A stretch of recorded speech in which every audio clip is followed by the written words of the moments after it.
কোরআনে কারীমে আল্লাহ তাআলা বলেন মা কানা মুহাম্মাদুন আবা আহাদিম মির রিজালিকুম, মুহাম্মদ তোমাদের কোনো পুরুষের বাবা নন, ওয়ালাকিন রাসূলুল্লাহ, তিনি আল্লাহর রাসূল। রাসূল তো মানলাম, ওয়া খাতামান নবিয়্যিন, তিনি সর্বশেষ নবী। এই আয়াতের মধ্যে আল্লাহ রাব্বুল আলামিন তিনটা প্রসঙ্গ বলেছেন, ভালো করে খেয়াল করেন। মা কানা মুহাম্মাদুন আবা আহাদিম মির রিজালিকুম, মুহাম্মদ তোমাদের কোন পুরুষের বাবা ছিলেন না। খেয়াল করেন, মুহাম্মদ তোমাদের কোন পুরুষের বাবা ছিলেন না। ওয়ালাকিন রাসূলুল্লাহ, তিনি তো আল্লাহর রাসূল ছিলেন। ওয়া খাতামান নবিয়্যিন, তিনি তো সর্বশেষ নবী ছিলেন। ভালো করে বুঝেন, তিনি কোনো পুরুষের বাবা ছিলেন না। কিরে ভাই, পুরুষের বাবার সাথে নবী হওয়ার সাথে কথা কেন কোনো মিল আছে? পুরুষের বাবা ছিলেন না, রাসূল ছিলেন, এটা কোনো কথা মিলল? আল্লাহ সরাসরি করতে পারেন না তিনি রাসূল ছিলেন। বুঝেন, তার মানে হলো আল্লাহ বলেন মুহাম্মদ কোন পুরুষের বাবা ছিলেন না। প্রথম প্রশ্ন, আমাদের নবীজির 4 জন পুরুষ সন্তান ছিল। কয়জন? তাইলে পুরুষ সন্তান ছিল, এটা হাদিসে আসছে। পুরুষ সন্তান ছিল, এটা কোরআন, এটা ইতিহাসে আসছে। তাহলে কোরআন বলতেছে তিনি কোনো পুরুষের বাবা নন। তাহলে পুরুষ সন্তান থাকলে পুরুষের বাবা নন কেমনে হলো? বুঝতেছেন আপনারা? এটা বুঝার জন্য মনোযোগ। একজন পুরুষ প্রকৃত পুরুষ হয় তখন যখন সে বালেগ হয়। একজন পুরুষ প্রকৃত পুরুষ হয় কখন? যখন সে বালেগ হয়। আমাদের নবীজির একজন ছেলেও বালেগ হন নাই। কথা বুঝতেছেন? সুতরাং বালেগ না হওয়ার কারণে তারা পূর্ণ পুরুষে পরিণত হন নাই। এজন্য আল্লাহ বলেন মুহাম্মদ কোন পুরুষের বাবা নন, তার মানে তিনি কোন পূর্ণ পুরুষের বাবা নন। আমার কথাগুলো বোঝার জন্য আরো সামনে পর্যন্ত যেতে হবে। এবার প্রশ্ন হলো, আল্লাহ যেহেতু বললেন তিনি কোন পুরুষের বাবা নন, তাহলে আল্লাহ ওনাকে 4 জন পুরুষ সন্তান না দিতেন, না দিয়া বলতেন যে পুরুষের বাবা নন? কিরে ভাই, পুরুষের বাবা নন এটা একেবারে খাপে খাপ শুদ্ধ হওয়ার জন্য পুরুষ সন্তানের বাবা না হলেই তো হইতো। তাহলে আল্লাহ সন্তানই বা কেন দিলেন? আবার সন্তান দিয়া পুরুষের বাবা নন কেন বললেন? এর কারণটা ভালো করে বুঝতে হবে। তিনি পুরুষের বাবা নন মানে তিনি বালেগ পুরুষের বাবা নন। তাহলে তাকে আল্লাহ যদি একজন পুরুষ না দিতেন তাহলে কি হতো? কিয়ামত পর্যন্ত মানুষে তার দিকে আঙ্গুল উঠে বলতো অসম্পূর্ণ মানুষ, অসম্পূর্ণ মানুষ, যার কোনো ফোলা নাই, যার কোনো পুত্র নাই, যার কোনো ছেলে নাই। ও মুসলমান, আমাদের নবীজির দিকে দোষের আঙ্গুল উঠানো হতো যে ওনার কোনো ছেলে নাই, এই জন্য আল্লাহ ছেলে দিয়েছেন। আবার নবীজির পরে নবীজির জিম্মাদারি আদায়ের জন্য নবীজির পূর্ণ পুরুষ একজন সন্তানের দরকার।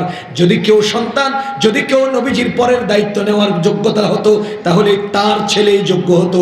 যেহেতু তার পূর্ণ কোনো পুরুষ যোগ্য ছিল না, সেহেতু তার নবুয়তের জিম্মাদারি গ্রহণের আর কেউ ছিল না।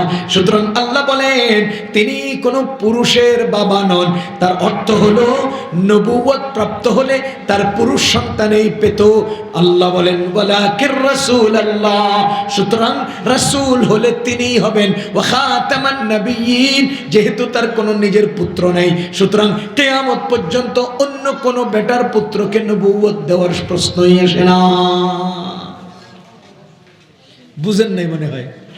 আবার বলি, নবীজির পরে যদি নবী হতো তবে সবচেয়ে বেশি হক হতো কার? নবীজির ছেলের, নাকি?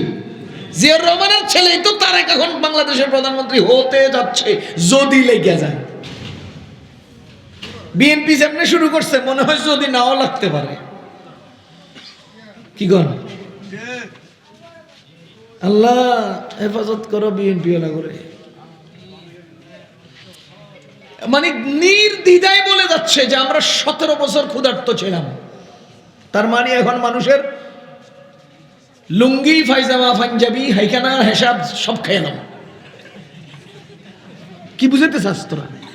আমরা 17 বছর ক্ষুধার্ত ছিলাম, তার মানে হিসাব হাইখানা দেখাইলাম, এটা খবিস। লজ্জাও লাগে না এক কইতে যে আমি 17 বছর ক্ষুধার্ত ছিলাম, শরমও লাগে না।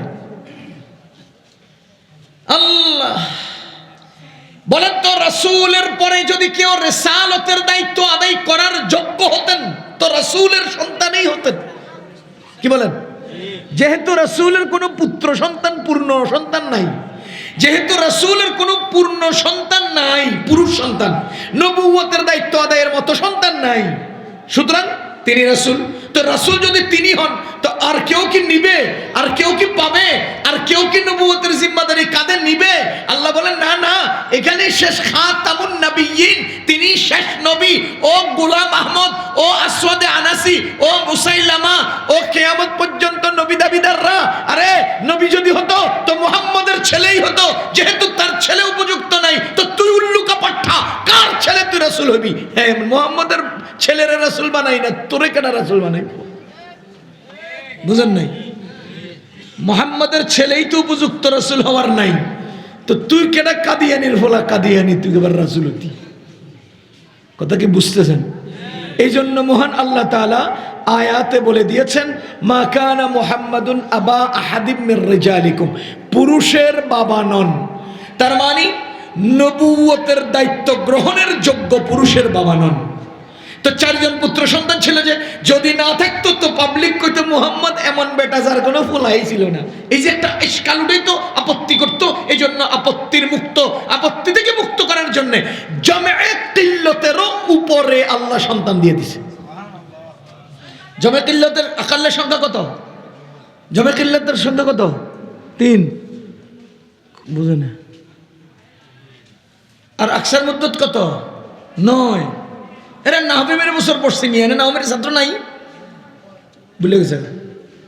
আমাদের নবীজির 3 হলো জমা, 3-এর উপরে সন্তান দিয়ে আল্লাহ তাআলা মানুষের ইশকাল থেকে নবীজিকে মুক্ত করেছে। সুবহানাল্লাহ বিহামদি। সুতরাং আমাদের বিশ্বাস, রাসূল করিম সাল্লাল্লাহু আলাইহি ওয়াসাল্লাম শেষ এবং সেরা। বলেন শেষ এবং সেরা, সকল নবীগণের সেরা, সকল নবীগণের শেষ, এটা হলো বিশ্বাস।